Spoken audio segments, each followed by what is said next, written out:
Mathew Kuzhalnadan MLA എന്തൊക്കെ ജൽപ്പനങ്ങളാണ് നടത്തുന്നതെന്ന് മുഖ്യമന്ത്രി വ്യക്തമാക്കണമെന്ന് കരിമണൽ ഖനന വിരുദ്ധ സമരസമിതി വൈസ് ചെയർമാൻ ബി ഭദ്രൻ പറയുന്നു. തീരദേശ പരിപാലന നിയമവും വനം വന്യജീവി നിയമങ്ങളുമൊക്കെ ലംഘിച്ചാണ് തോട്ടപ്പള്ളിയിൽ ഖനനം നടത്തുന്നത്. കുട്ടനാടിനെ തകർക്കുന്നതാണ് ഖനനം. നിയമപരമായ കാര്യങ്ങൾ മാത്രമാണ് തോട്ടപ്പള്ളിയിൽ ചെയ്തിട്ടുള്ളതെന്ന മുഖ്യമന്ത്രിയുടെ പരാമർശം തെറ്റാണെന്നും സമരസമിതി പറയുന്നു. ഇന്ന് ബഹുമാന്യനായ മുഖ്യമന്ത്രി പറഞ്ഞ മറുപടി തീരദേശ ജനതയെ മുഴുവൻ, നാടിനെ മുഴുവൻ തെറ്റിദ്ധരിപ്പിക്കുന്നതാണ്. കുഴൽനാടൻ എന്തോ ജൽപ്പനങ്ങൾ പറഞ്ഞുവെന്നാണ് പറയുന്നത്. ഇത് ഇൻകം ടാക്സ് ഇൻ്ററിം സെറ്റിൽമെൻറ്റ് ബോർഡിൻ്റെ ഉത്തരവാണ്, നിഗമനങ്ങളാണ്. ഇത് വളരെ വ്യക്തമായി ഇതിനകത്ത് പേര് പറഞ്ഞുകൊണ്ട് തന്നെ കാര്യങ്ങൾ പറയുന്നു. പിണറായി വിജയൻ്റെ പേര് പറയുന്നുണ്ട്.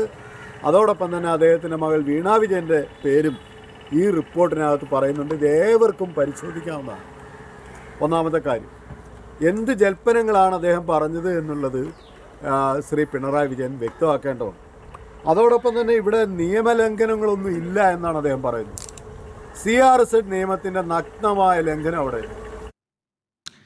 മനീഷ് മഹിപാൽ ചേരുന്നുണ്ട് വിവരങ്ങളുമായി ആലപ്പുഴയിൽ നിന്ന്. മനീഷ്, ഈ ഖനനത്തെ ന്യായീകരിച്ചുകൊണ്ടുള്ള മുഖ്യമന്ത്രിയുടെ പ്രതികരണം നേരത്തെ നമ്മൾ കണ്ടു. അതിന് പിന്നാലെ സമരസമിതി വിമർശനം ഘടിപ്പിക്കുന്നു. എന്താണ് അവർ പറയുന്നത് മനീഷ്? ശ്രീജിത്ത്, മുഖ്യമന്ത്രിയുടെ നവകേരള സദസ്സ് ആലപ്പുഴ ജില്ലയിൽ എത്തിയിരിക്കുമ്പോൾ വിവാദ വിഷയമായിരിക്കുന്നത് തോട്ടപ്പള്ളിയിലെ കരിമണൽ ഖനനമാണ്. ഇതുമായി ബന്ധപ്പെട്ട് നേരത്തെ കഴിഞ്ഞ ദിവസം മാത്യു കുഴൽനാടൻ പറഞ്ഞത് ഈ കരിമണൽ ഖനനം CMRL കമ്പനിക്ക് വേണ്ടി ആണെന്നുള്ള ആരോപണമാണ്. ഒപ്പം തന്നെ നിയമം ലംഘിച്ചുകൊണ്ടുള്ള ഈ ഖനനം മുഖ്യമന്ത്രിയുടെ അധ്യക്ഷതയിൽ ചേർന്ന യോഗത്തിന്റെ തുടർച്ചയാണ്. ഈ മാസപ്പടിക്ക് പകരമായി CMRL ചെയ്ത സേവനമാണ് എന്നടക്കമുള്ള വലിയ ആരോപണം മാത്യു കുഴൽനാടൻ ഉന്നയിച്ചു. ഒപ്പം തന്നെ ഈ വിജിലൻസിൽ പരാതി കൊടുത്തു. വിജിലൻസിൽ പരാതി കൊടുത്തിട്ടും നടപടിയില്ല. ഇനി കോടതിയെ സമീപിക്കുക എന്ന നിലപാടാണ് ഇനി താൻ സ്വീകരിക്കുന്ന കാര്യമായിരുന്നു മാത്യു കുഴൽനാടൻ പറഞ്ഞത്. ഇതിന് മറുപടി എന്നോണമാണ് മുഖ്യമന്ത്രി ഇന്ന് മാത്യു കുഴൽനാടൻ ചില ജൽപ്പനങ്ങളാണ് നടത്തുന്നത്.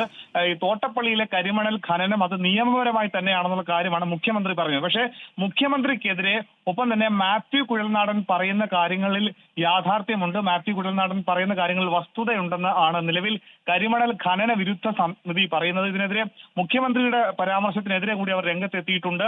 ഈ നിലവിൽ നടക്കുന്ന ഖനന തീരദേശ പരിപാലന നിയമവും കോസ്റ്റൽ സോൺ അതോറിറ്റിയും വനം വന്യജീവി നിയമങ്ങളും ഒക്കെ ലംഘിച്ചാണ് തോട്ടപ്പള്ളിയിൽ കരിമണൽ ഖനനം നടക്കുന്നത്. കുട്ടനാടിനെ അടക്കം തകർക്കുന്ന ഒരു ഖനനമാണുള്ളത്. നിയമപരമായ കാര്യങ്ങൾ മാത്രമാണ് തോട്ടപ്പള്ളിയിൽ ചെയ്തിട്ടുള്ളതെന്ന് മുഖ്യമന്ത്രിയുടെ പരാമർശം തെറ്റാണ്. സമരവുമായി മുന്നോട്ട് പോവുകയാണ്. ഒപ്പം തന്നെ ഈ നവകേരള സദസ്സ് ആലപ്പുഴ ജില്ലയിൽ നടക്കുമ്പോൾ സമാന്തരമായി തന്നെ തോട്ടപ്പള്ളിയിൽ കരിമണൽ ഖനനത്തിനെതിരെ സമരസമിതിയുടെ നേതൃത്വത്തിൽ തീരത്താകെ കുടുംബ സദസ്സുകൾ സംഘടിപ്പിച്ചിരിക്കുകയാണ്. അമ്പലപ്പുഴ മണ്ഡലത്തിലെ വിവിധ സ്ഥലങ്ങളിൽ ഇന്ന് ഉച്ചയ്ക്ക് ശേഷമാണ് അമ്പലപ്പുഴ മണ്ഡലത്തിൽ നവകേരള സദസ്സ് ഉള്ളത്. അതിന്റെ തീരദേശ മേഖലയിലൊക്കെ തന്നെ കുടുംബ സദസ്സുകൾ ഇതിനോടൊപ്പം തന്നെ സംഘടിപ്പിച്ചിട്ടുണ്ട്. നവകേരളത്തിന് കരിമണൽ ഖനനം വേണ്ട, എത്രയും വേഗം ഖനനം അവസാനിപ്പിക്കുക എന്ന ഉറച്ച നിലപാടിലാണ് കരിമണൽ ഖനന വിരുദ്ധ സമിതി. ശ്രീജിത്ത്. ശരി, മനീഷ് മഹിപാൽ ആലപ്പുഴയിൽ നിന്ന് വിവരങ്ങൾ നൽകുകയായിരുന്നു.